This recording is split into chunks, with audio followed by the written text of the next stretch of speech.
Oh, so welcome to my video. In this video, I'm going to kind of show you more of like specifics that are more like in-game specific mechanics for ScareScraper. So first thing you kind of do, you're going to have to keep in mind that floor objectives are going to have, they're going to have certain, floors are going to have certain objectives you're going to have to fulfill within the time limit to complete it. Now, eventually you might end up reaching 0 HP. If you're in solo, unfortunately this is just, you're gonna have to restart. But in multiplayer, what you can do is you can go over to someone, get on top, you kind of like go near them and you can hit A repeatedly, and that will allow you to revive them. Players that are revived will have 50 HP. Now, the thing with these messages, you do not want to spam these. These are more of quick communication. They're not, so help and over here is kind of like, you can use those to kind of like guide someone over. Over here is really good if you're trying to guide someone over. Help is if like you're stuck or you need help, of course. And thank you is kind of like a nice polite thing to do, like if say someone frees you from a trap or helps you out. Now, floor switch here. Like as the image shows here, you do need to actually have all players have their Luigi's and Luigi's on the pressure plates, open it. Now, moving over the three main traps here. Now first we have the fake doors. So thing with the fake doors, first of all, they're exclusive to the hallways. You will never find a fake door attached to like another room. But second of all, they will not have either the lights. If a door has no lights on the side, or it lacks a doormat, if it lacks both of those, that is a guaranteed trapdoor. Now the carpet is probably the most infamous one. So if you look closely, you'll notice there's a stray bit kind of poking out, and especially for non-DLC, you'll see kind of like that gold color covering. So if you're careful, you can use that to spot it before you get stuck. You kind of really want to be careful with the camera here, as if you're not careful, you can just easily walk into it by complete accident, like what happened there. So a good way you can combat that is, say, by walking near the walls in that situation, so that way you don't get stuck in. And last, we have the wardrobe. This is the only trap that you can find in actual rooms. This is only, you can only find trap wardrobes in the non-DLC floors.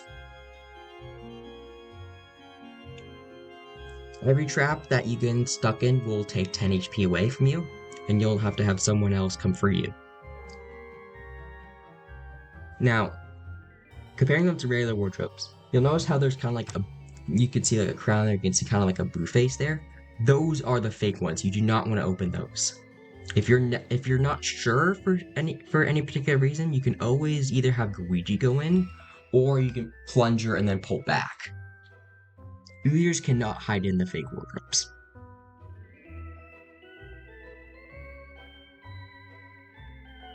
Now, Luigi can also be used in the hallway, but you do not want to become like super dependent on him, especially when you're kind of like crossing camera boundaries. I'll explain those in a second here. Now, on top of that, there are two other events, scripted events that can happen. On floors that are not either the very first floor or a multiple of 5, you can either have a poltergeist happen or a power outage happen, or aka a blackout. So starting off the poltergeist here, this is where everyone will lose their packs and they'll be teleported to a predetermined location. This will always happen at a scripted time, along with you guys' dialogue being also completely scripted. One thing to note is that you always have the boo laugh happen before, you'll have your boo laugh before this or a blackout happens.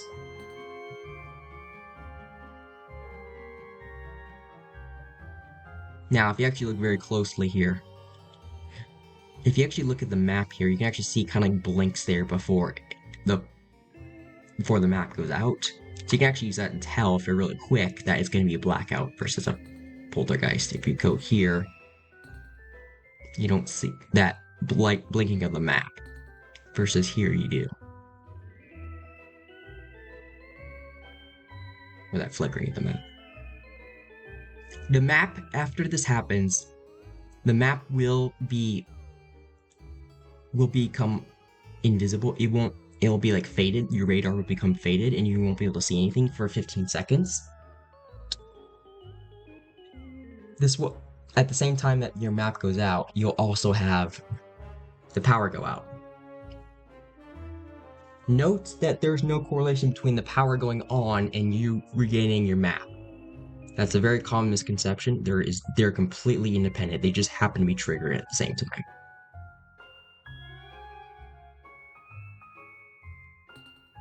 And then last we'll go over here is items here. So Hyper Strobel, basically you want to you fully charge this. When you fully charge it, it will get the whole room essentially. However, unlike the regular flashing, it will stun ghosts for 7 seconds instead of 5. Next, we have the Super Poltergust. This thing right here basically allows you to slam immediately, and it will double your slam damage output. So it makes it very strong. The Trap Detector uses a loud siren to alert you to nearby traps, so basically it's just a way to tell. This thing is usually pretty garbage, honestly. It's usually more of a disappointment because you know you could have gotten, say, a star or something else. Like, you could have gotten a Super Poltergust instead, and it's like, no, I have to deal with this stupid beeping device now. And then you got the Superstar here. Now, contrary to what you see here, you would never be able to get a power-up like this on a non-DLC floor, contrary to what you see there. This was likely an intended feature that never got implemented for the non-DLC themes. So note that you would never see this actually happen like this, despite what the game's showing. It basically, Superstar, it lasts for 30 seconds.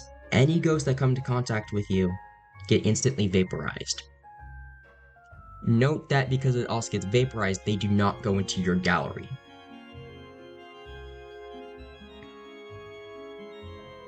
You also become immune to damage of all types. You won't immediately remove the possessed trash bins, but you will also not take damage from them. If you fall into a trap, you will get freed shortly after with the Superstar, automatically. The Darklight goggles are pretty underrated here. So basically, they will make it so you can see, like, concealed objects, but this also actually applies to ghosts, so, like, especially slinkers. You can see the slinkers move, which is very helpful. The map basically just fills out the entire kind of like layout. Pretty simple, but it only does it for the player who gets the map. Last but not least, you have timers. Basically, this adds 30 seconds, so you have additional 30 seconds to complete the floor here. Despite the clip showing that, I think, yeah, no, it shows the right amount. Okay.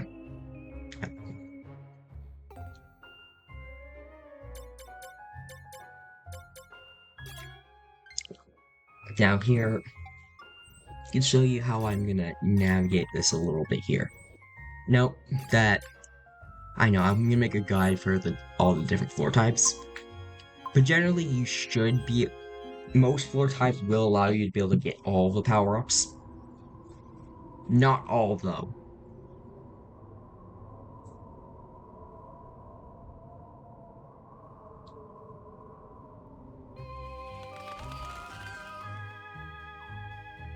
So now here I could show you kind of how to remove the traps here. So, trap wardrobes and the doors are removed the same way. Oops.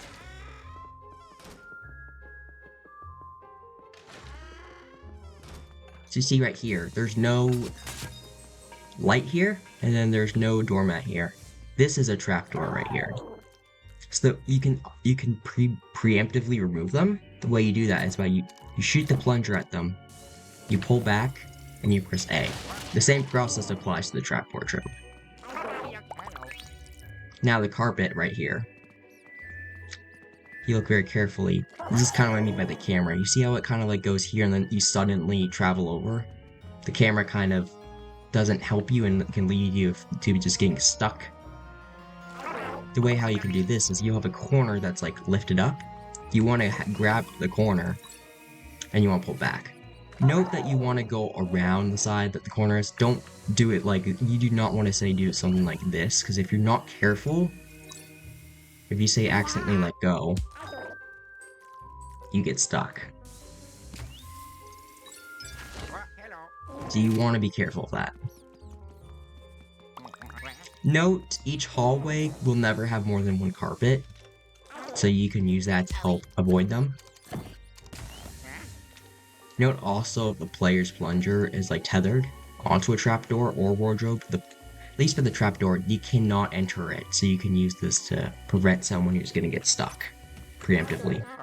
However, if they're not trapdoor, it will prevent them from getting it. The wardrobe, they can still enter it, which is annoying, but that's just how that works. And the player can't fall into the carpet when the person is tethered to that edge there. That's why I didn't fall in right away. If I wasn't tethering it initially, I would have fallen into the carpet way sooner.